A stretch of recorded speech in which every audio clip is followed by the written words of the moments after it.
27 ವರ್ಷಗಳ ನಂತರದಲ್ಲಿ ಭಾರತೀಯ ಜನತಾ ಪಾರ್ಟಿಗೆ ಒಂದು ಅಭೂತಪೂರ್ವವಾಗಿರ್ತಕ್ಕಂಥ ಗೆಲುವು ದೆಹಲಿ ರಾಜ್ಯದಲ್ಲಿ ಆಗಿದೆ. ಹಾಗಾಗಿ ಸಂದರ್ಭದಲ್ಲಿ ದೆಹಲಿಯ ನಮ್ಮ ಎಲ್ಲ ಪಕ್ಷದ ಮುಖಂಡರಿಗೆ, ಕಾರ್ಯಕರ್ತರಿಗೆ ಹಾಗೂ ಮತದಾರರಿಗೆ ಅಭಿನಂದನೆಯನ್ನು ನಾನು ಸಲ್ಲಿಸೋದಕ್ಕೆ ಇಚ್ಛಪಡ್ತೇನೆ. ದೇಶದ ಪ್ರಬುದ್ಧ ಮತದಾರರು ದೆಹಲಿ ರಾಜ್ಯದ ಅಭಿವೃದ್ಧಿಯ ದೃಷ್ಟಿಯಿಂದ ಭಾರತೀಯ ಜನತಾ ಪಾರ್ಟಿಯನ್ನು ಗೆಲ್ಲಿಸಬೇಕು, ನರೇಂದ್ರ ಮೋದಿಜಿಯವರ ಕೈಯನ್ನು ಬಲಪಡಿಸಬೇಕು ಅನ್ನೋ ನಿಟ್ಟಿನಲ್ಲಿ ಇವತ್ತು ಮತ್ತೊಮ್ಮೆ ನಮಗೆ ಆಶೀರ್ವಾದವನ್ನು ಮಾಡಿದ್ದಾರೆ.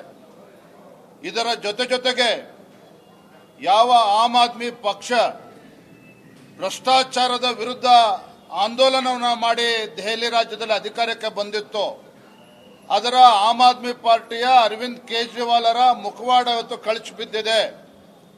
ಸ್ವತಃ ಕೇಜ್ರಿವಾಲ್ ಅವರು ಕೂಡ ಹಿನ್ನಡೆಯನ್ನು ಅನುಭವಿಸ್ತಾ ಇದ್ದಾರೆ. ದೆಹಲಿ ರಾಜ್ಯದ ಮುಖ್ಯಮಂತ್ರಿಗಳು ಅತೀಶ್ ಅವರು ಕೂಡ ಇನ್ನೇನು ಸೋತಾಗಿದೆ. ಮನೀಶ್ ಸಿಸೋಡಿಯಾನು ಕೂಡ ಸೋಲ್ತಾ ಇದ್ದಾರೆ. ಇದರ ಅರ್ಥ ದೆಹಲಿ ರಾಜ್ಯದ ಜನರ ಮುಂದೆ, ಮತದಾರರ ಮುಂದೆ ಆಮ್ ಆದ್ಮಿಯ ಬಣ್ಣ ಇವತ್ತು ಬಯಲಾಗಿದೆ. ಇವರ ಬಣ್ಣ ಬಯಲಾಗಿದೆ ಇವತ್ತು.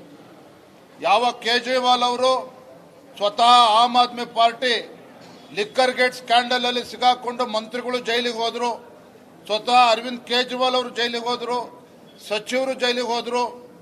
ಸ್ವಚ್ಛ ಆಡಳಿತ ನೀಡ್ತೇವೆ ಅಂತ ಹೇಳ್ತಾ ಇದ್ದಂತ Aam Aadmi party liquor gate scandal ಮತ್ತೆ ಶೀಶ್ ಮಹಲ್ ಸ್ಕ್ಯಾಂಡಲ್ನಲ್ಲಿ ಇವತ್ತು ತಮ್ಮ ಅಧಿಕಾರವನ್ನು ಕಳ್ಕೊಂಡಿದ್ದಾರೆ. ಮತ್ತೊಮ್ಮೆ ದೆಹಲಿಯ ಪ್ರಬುದ್ಧ ಮತದಾರರು ಭಾರತೀಯ ಜನತಾ ಪಾರ್ಟಿಗೆ ಆಶೀರ್ವಾದ ಮಾಡಿದ್ದಾರೆ, ನರೇಂದ್ರ ಮೋದಿಜಿಯವರ ಕೈಯನ್ನು ಬಲಪಡಿಸಿದ್ದಾರೆ. ಹಾಗಾಗಿ ಮತ್ತೊಮ್ಮೆ ಎಲ್ಲ ದೆಹಲಿಯ ಮತದಾರರಿಗೆ ಮತ್ತು ನಮ್ಮ ಕಾರ್ಯಕರ್ತರಿಗೆ ಅಭಿನಂದನೆಯನ್ನು ನಾನು ಸಂದರ್ಭ ಸಲ್ಲಿಸ್ತಾ ಇದ್ದೇನೆ.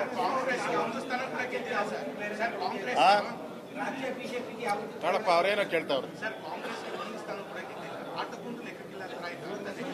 ನೋಡಿ.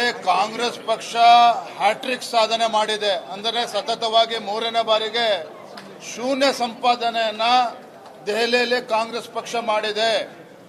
ಏನು ನರೇಂದ್ರ ಮೋದಿಜಿಯವರಿಗೆ ಪರ್ಯಾಯ ನಾಯಕತ್ವನ ಕೊಡ್ತೇವೆ ಅಂತೇಳಿ ತಮ್ಮನ್ನು ತಾವು ಬಿಂಬಿಸ್ಕೊಳ್ತಾ ಇದ್ದಂಥ ಕಾಂಗ್ರೆಸ್ ಪಕ್ಷ ಕಳೆದ ಲೋಕಸಭಾ ಚುನಾವಣೆಯಲ್ಲಿ ಮುಖಭಂಗ ಆಗಿದೆ. ತದನಂತರದಲ್ಲಿ ಹರಿಯಾಣ, ಮಹಾರಾಷ್ಟ್ರದಲ್ಲೂ ಕೂಡ ಮುಖಭಂಗ ಆಗಿತ್ತು. ಈಗ ದೆಹಲಿ ಮತದಾರರು ಕೂಡ ಮತ್ತೊಮ್ಮೆ ಕಾಂಗ್ರೆಸ್ ಪಕ್ಷದ ಸ್ಥಾನ ಏನು ಅಂತೇಳಿ ಮತ್ತೊಮ್ಮೆ ತೋರಿಸ್ಕೊಟ್ಟಿದ್ದಾರೆ. ನೋಡಿ, ಗ್ಯಾರಂಟಿಗಳು ಎಲ್ಲವೂ ಕೂಡ ತಾತ್ಕಾಲಿಕ. ಇವತ್ತು ರಾಜ್ಯದಲ್ಲೇ ನೋಡ್ತಾ ಇದ್ದೀರಿ, ಮೈಕ್ರೋ ಫೈನಾನ್ಸ್ ಇಂದ ಯಾವ ರೀತಿ ಆತ್ಮಹತ್ಯೆ ಮಾಡ್ಕೊಳ್ತಿದ್ದಾರೆ ನೋಡ್ತಾ ಇದ್ದೀರಿ. ರಾಜ್ಯದ ಪರಿಸ್ಥಿತಿ ಏನಾಗಿದೆ ನೋಡಿದ್ದೀರಿ. ಈ ಗ್ಯಾರಂಟಿಗಳು ಎಲ್ಲವೂ ಕೂಡ ತಾತ್ಕಾಲಿಕ. ಈ ದೇಶದ ಅಭಿವೃದ್ಧಿಯ ದೃಷ್ಟಿಯಿಂದ ಇವತ್ತು ಪ್ರಬುದ್ಧ ಮತದಾರ ಅರ್ಥ ಮಾಡಿಕೊಂಡಿದ್ದಾರೆ. ತಾತ್ಕಾಲಿಕ ಗ್ಯಾರಂಟಿಗಿಂತ ದೃಢ ನಾಯಕತ್ವ ಕೊಡ್ತಕ್ಕಂಥ ನರೇಂದ್ರ ಮೋದಿಜಿ ನೇತೃತ್ವದ ಭಾರತೀಯ ಜನತಾ ಪಾರ್ಟಿಯಿಂದ ಮಾತ್ರ ಸಾಧ್ಯ ಅನ್ನೋದನ್ನ ದೆಹಲಿಯ ಮತದಾರರು ಮತ್ತೊಮ್ಮೆ ರುಜುವಾತು ಮಾಡಿದ್ದಾರೆ. ಧನ್ಯವಾದ. ಡಿಕೆ ಗ್ಯಾರಂಟಿ ಟ್ಯೂಸ್ ಪಟಾಕಿ ಆಗಿದೆ. ಅಲ್ಲಿ ನಾನು ಗ್ಯಾರಂಟಿಯ ಚಾಂಪಿಯನ್ ಅಂತ ಹೇಳಿದ್ರು ಡಿಕೆ ಶಿವಕುಮಾರ್ ಅವರು. ಅಂಬಾಸಿಡರ್ ಯಾವ ದೇಶಕ್ಕೆ ಹೋಗ್ತಾರೆ ಗೊತ್ತಿಲ್ಲ. ಡಿಕೆ ಅವರು ಬ್ರ್ಯಾಂಡ್ ಅಂಬಾಸಿಡರ್ ಅವರು. ಆ ಬ್ರ್ಯಾಂಡ್ ಅಂಬಾಸಿಡರ್ ಕತೆ ಡೆಲ್ಲಿಯಲ್ಲಿ ಕೇಜ್ರಿವಾಲ್ನೇ ಗೆಲ್ಸಕ್ಕಾಗಿಲ್ಲ ಅವ್ರ ಕೈಲಿ. ಕೇಜ್ರಿವಾಲ್ನೇ ಗೆಲ್ಸಕ ಆ ಸ್ಥಿತಿ. ಕರ್ನಾಟಕದ ಗ್ಯಾರಂಟಿ ಪಾಡು ಮುಂದೆ ಏನಾಗುತ್ತೆ ಅನ್ನೋದಕ್ಕೆ ಇದೊಂದು ದಾರಿದೀಪ. 27 ವರ್ಷಗಳ ನಂತರದಲ್ಲಿ ಭಾರತೀಯ ಜನತಾ ಪಾರ್ಟಿಗೆ ಒಂದು ಅಭೂತಪೂರ್ವವಾಗಿರ್ತಕ್ಕಂಥ ಗೆಲುವು ದೆಹಲಿ ರಾಜ್ಯದಲ್ಲಿ ಆಗಿದೆ.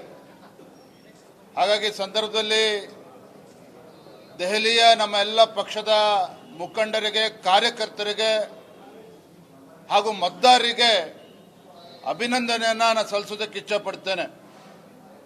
ದೇಶದ ಪ್ರಬುದ್ಧ ಮತದಾರರು ದೆಹಲಿ ರಾಜ್ಯದ ಅಭಿವೃದ್ಧಿಯ ದೃಷ್ಟಿಯಿಂದ ಭಾರತೀಯ ಜನತಾ ಪಾರ್ಟಿಯನ್ನು ಗೆಲ್ಲಿಸಬೇಕು, ನರೇಂದ್ರ ಮೋದಿಜಿಯವರ ಕೈಯನ್ನು ಬಲಪಡಿಸಬೇಕು ಅನ್ನೋ ನಿಟ್ಟಿನಲ್ಲಿ ಇವತ್ತು ಮತ್ತೊಮ್ಮೆ ನಮಗೆ ಆಶೀರ್ವಾದವನ್ನು ಮಾಡಿದ್ದಾರೆ. ಇದರ ಜೊತೆಗೆ ಯಾವ ಆಮ್ ಆದ್ಮಿ ಪಕ್ಷ ಭ್ರಷ್ಟಾಚಾರದ ವಿರುದ್ಧ ಆಂದೋಲನವನ್ನು ಮಾಡಿ ದೆಹಲಿ ರಾಜ್ಯದಲ್ಲಿ ಅಧಿಕಾರಕ್ಕೆ ಬಂದಿತ್ತು, ಅದರ ಆಮ್ ಆದ್ಮಿ ಪಾರ್ಟಿಯ ಅರವಿಂದ್ ಕೇಜ್ರಿವಾಲರ ಮುಖವಾಡ ಇವತ್ತು ಕಳಚಿ ಬಿದ್ದಿದೆ. ಸ್ವತಃ ಕೇಜ್ರಿವಾಲ್ ಅವರು ಕೂಡ ಹಿನ್ನಡೆಯನ್ನು ಅನುಭವಿಸ್ತಾ ಇದ್ದಾರೆ. ದೆಹಲಿ ರಾಜ್ಯದ ಮುಖ್ಯಮಂತ್ರಿಗಳು ಅತೀಶ್ ಅವರು ಕೂಡ ಇನ್ನೇನು ಸೋತಾಗಿದೆ. ಮನೀಶ್ ಸಿಸೋಡಿಯಾನು ಕೂಡ ಸೋಲ್ತಾ ಇದ್ದಾರೆ. ಇದರ ಅರ್ಥ ದೆಹಲಿ ರಾಜ್ಯದ ಜನರ ಮುಂದೆ, ಮತದಾರರ ಮುಂದೆ ಆಮ್ ಆದ್ಮಿಯ ಬಣ್ಣ ಇವತ್ತು ಬಯಲಾಗಿದೆ. ಇವರ ಬಣ್ಣ ಬಯಲಾಗಿದೆ ಇವತ್ತು. ಯಾವ ಕೇಜ್ರಿವಾಲ್ ಅವರು ಸ್ವತಃ Aam Aadmi party liquor gate scandal ಅಲ್ಲಿ ಸಿಗಾಕೊಂಡು ಮಂತ್ರಿಗಳು ಜೈಲಿಗೆ ಹೋದ್ರು, ಸ್ವತಃ ಅರವಿಂದ್ ಕೇಜ್ರಿವಾಲ್ ಅವರು ಜೈಲಿಗೆ ಹೋದ್ರು, ಸಚಿವರು ಜೈಲಿಗೆ ಹೋದ್ರು. ಸ್ವಚ್ಛ ಆಡಳಿತ ನೀಡ್ತೀವಿ ಅಂತ ಹೇಳ್ತಾ ಇದ್ದಂತ Aam Aadmi party liquor gate scandal ಮತ್ತೆ ಶೀಶ್ ಮಹಲ್ ಸ್ಕ್ಯಾಂಡಲ್ನಲ್ಲಿ ಇವತ್ತು ತಮ್ಮ ಅಧಿಕಾರವನ್ನು ಕಳ್ಕೊಂಡಿದ್ದಾರೆ. ಮತ್ತೊಮ್ಮೆ ದೆಹಲಿಯ ಪ್ರಬುದ್ಧ ಮತದಾರರು ಭಾರತೀಯ ಜನತಾ ಪಾರ್ಟಿಗೆ ಆಶೀರ್ವಾದ ಮಾಡಿದ್ದಾರೆ. ನರೇಂದ್ರ ಮೋದಿಜಿಯವರ ಕೈಯನ್ನ ಬಲಪಡಿಸಿದ್ದಾರೆ. ಹಾಗಾಗಿ ಮತ್ತೊಮ್ಮೆ ಎಲ್ಲ ದೆಹಲಿಯ ಮತದಾರರಿಗೆ ಮತ್ತು ನಮ್ಮ ಕಾರ್ಯಕರ್ತರಿಗೆ ಅಭಿನಂದನೆಯನ್ನ ನಾನು ಸಂದರ್ಭ ಸಲ್ಲಿಸ್ತಾ ಇದ್ದೇನೆ.